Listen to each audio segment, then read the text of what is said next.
नमस्कार कहुए हिंदू मानकर 12 मासरे 13 पर्व पड़ी थाए एमती अनेक पर्व रही शेषु भितर जो देखा कुंभ मेला से बेस गुरुत्व बहन करता सबु दृष्टिकोण आगू आसूची से कुंभ मेला तेरे कुंभ मेला क्या कहुए केतेबेले हुए केउठी केउठी हुए भारत वर्ष में से संपर्क में आज आम आलोचना करवा एथि आम सहित अतिथि रूपे जोड़ी संस्कृति गवेषक डॉक्टर सन्यासी मरणा आगे नमस्कार।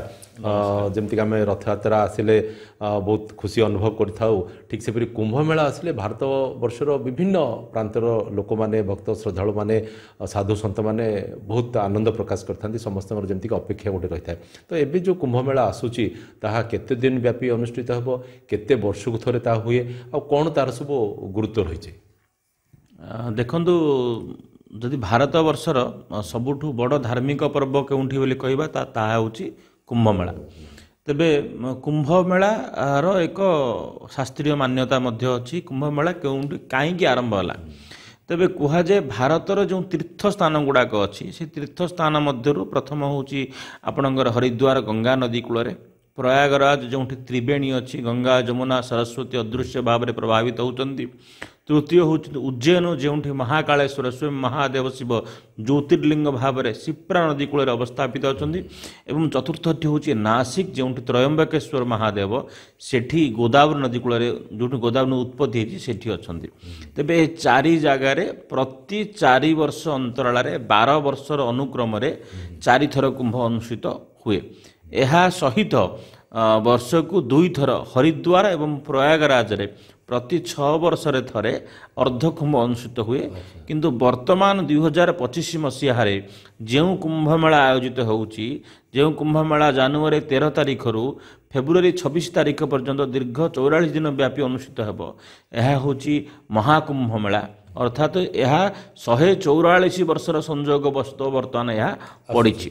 तेबे कहीं 144 वर्ष तले 144 वर्ष तले महाकुंभ होता।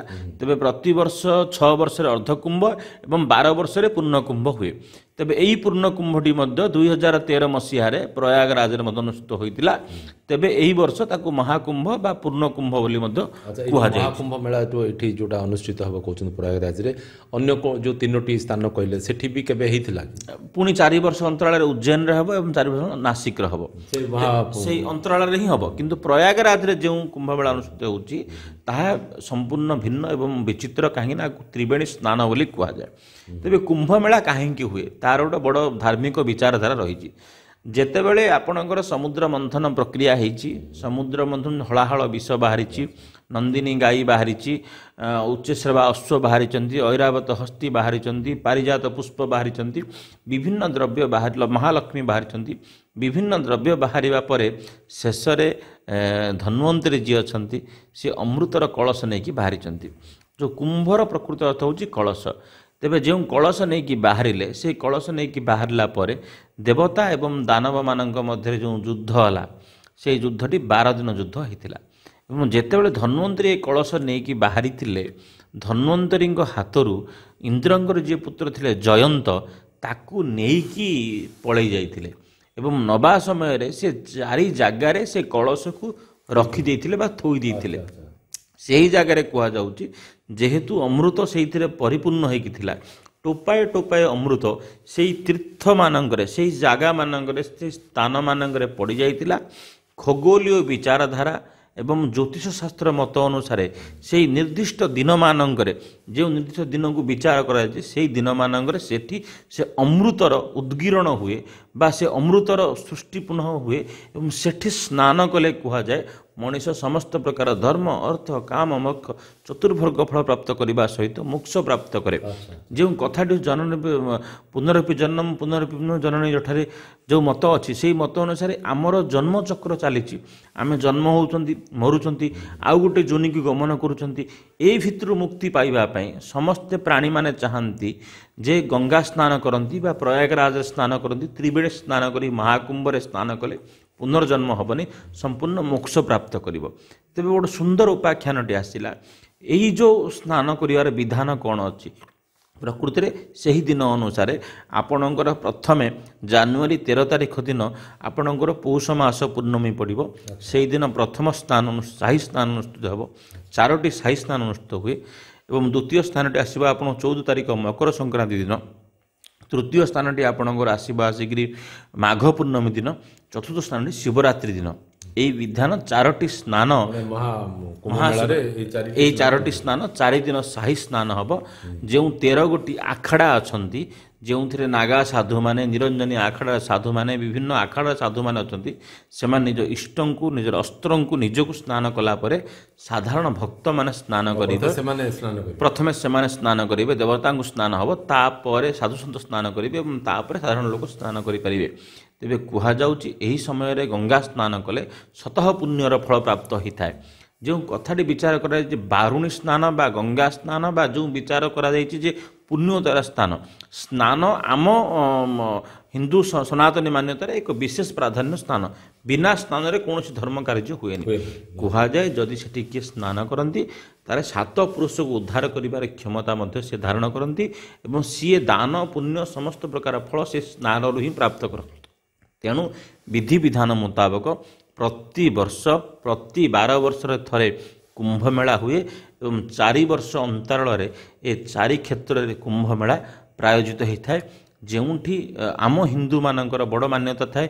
ଏବଂ ଆପଣ ଜାଣିକି ଆଶ୍ଚର୍ଯ୍ୟ ହେବେ କୋଟି କୋଟି ଲୋକଙ୍କର ସମାଗମ ସେଠି ସ୍ନାନ ପାଇଁ ଅଛି, ବ୍ୟବସ୍ଥା ଅଛି ଏବଂ ପ୍ରୟାଗରାଜ ଉତ୍ତରପ୍ରଦେଶ ସରକାରଙ୍କ ତରଫରୁ ତା ପାଇଁ ସମସ୍ତ ବିଧି ବ୍ୟବସ୍ଥା ମଧ୍ୟ କରାଯାଇଛି।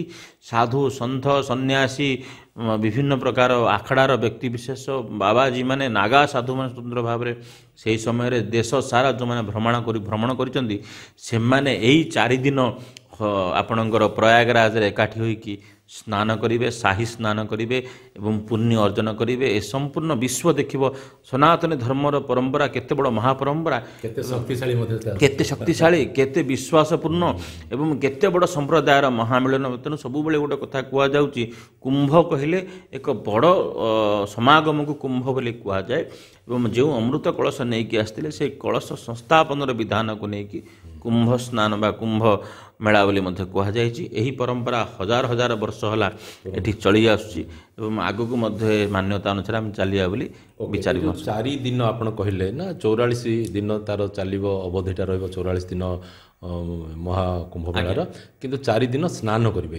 ତ ଅନ୍ୟ ଦିନ ଗୁଡ଼ିକରେ ସାଧାରଣ ଲୋକ ଯାଇକି ସ୍ନାନ କରିପାରିବେ କି? ଶୁଣନ୍ତୁ, ଏଇ ଯେଉଁ ସମୟ ରହୁଛି ଏଇ ସମୟଟି ହେଉଛି ମାଘ ମାସ। ବର୍ତ୍ତମାନ ପୁଷ ମାସ ଚାଲିଛି, ପୂର୍ଣ୍ଣମୀ ପରେ ପୁଷ ମାସର ସମାପ୍ତି ହେବ, ପୌଷ ମାସର ସେଇଠୁ ଯେଉଁ ମାଘ ମାସ ହେବ, ମାଘ ସ୍ନାନ ପାଇଁ ଗୋଟେ ସ୍ୱତନ୍ତ୍ର ପରମ୍ପରା ଅଛି। ଯେମିତି ଆପଣ ଦେଖିଥିଲେ କାର୍ତ୍ତିକ ମାସରେ ଦାନର ପରମ୍ପରା ଅଧିକା ଥିଲା। ଦେଖନ୍ତୁ ଦୀପ ଦାନ କରିଥିଲେ, ଆପଣ ପିଣ୍ଡ ଦାନ କରିଥିଲେ, ପୟା ଶ୍ରାଦ୍ଧ କରିଥିଲେ। ସେହିଭଳି ଭାବରେ ମାଘ ମାସରେ ସ୍ନାନ ଏବଂ ଶୌଚ ତା ପରମ୍ପରାଟି ସମ୍ପୂର୍ଣ୍ଣ ଭାବରେ ଭିନ୍ନ। ମାଘ ମାସରେ କୁହାଯାଏ ମାଘ ମାସରେ ପୁଣ୍ୟ ହେଉଛି ସ୍ନାନ। ତେଣୁ ଯେଉଁ ପୁଷ୍କରିଣୀ ମାନଙ୍କରେ ଅର୍ଥାତ୍ ଗୋଟେ କଥା କୁହାଯାଇଛି, କ'ଣ କୁହାଯାଇଛି ଆପଣଙ୍କର ଯେତେବେଳେ ମକର ରାଶିରେ ସୂର୍ଯ୍ୟ ପ୍ରବେଶ କରିବେ, ସିଂହ ରାଶିରେ ବୃହସ୍ପତି ପ୍ରବେଶ କରିବେ, ସେହି ସମୟରେ ହିଁ ସ୍ନାନ ଅନୁଷ୍ଠିତ ହେବ।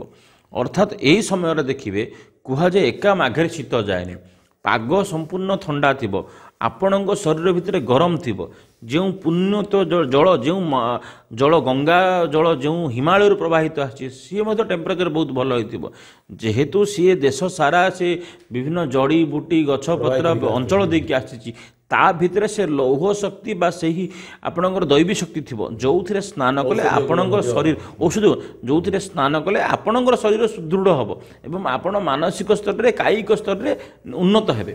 ତେଣୁ ଏ ସ୍ନାନର ପରମ୍ପରା ଅଛି। ମାଘ ମାସରେ ସ୍ୱତନ୍ତ୍ର ଭାବରେ ସ୍ନାନର ଏକ ସ୍ୱତନ୍ତ୍ର ପରମ୍ପରା ରହିଛି ଏବଂ ସେହି ପରମ୍ପରା ଅନୁସାରେ ପର୍ଯ୍ୟାୟାନୁକ୍ରମେ ତିଥି ଅନୁସାରେ ନକ୍ଷତ୍ର ଅନୁସାରେ ଇଏ ଏକ ଖଗୋଳୀୟ ସ୍ଥିତି। ପୃଥିବୀର ଯେତେବେଳେ ସ୍ଥିତି ଥାଏ ତା ଉପରେ ନିହାତି ଭାବରେ ନକ୍ଷତ୍ରମାନଙ୍କର ଗ୍ରହମାନଙ୍କର ଏକ ନଜର ଥାଏ।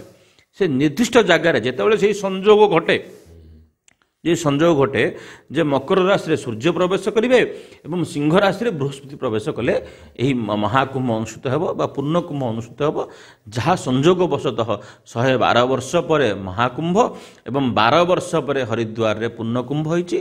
କିନ୍ତୁ ଗତଥର ଆପଣଙ୍କର 2000 ଯେଉଁ ମସିହା ହିସାବ କରାହେଇଥିଲା 13 ମସିହାରେ ଗୋଟେ କୁମ୍ଭ ହୋଇଥିଲା, ବର୍ତ୍ତମାନ ଆପଣଙ୍କର 25 ମସିହାରେ ଅନ୍ୟ ଏକ କୁମ୍ଭ ହୋଇଛି। 12 ବର୍ଷ ପରେ କୁମ୍ଭ ହୋଇଛି।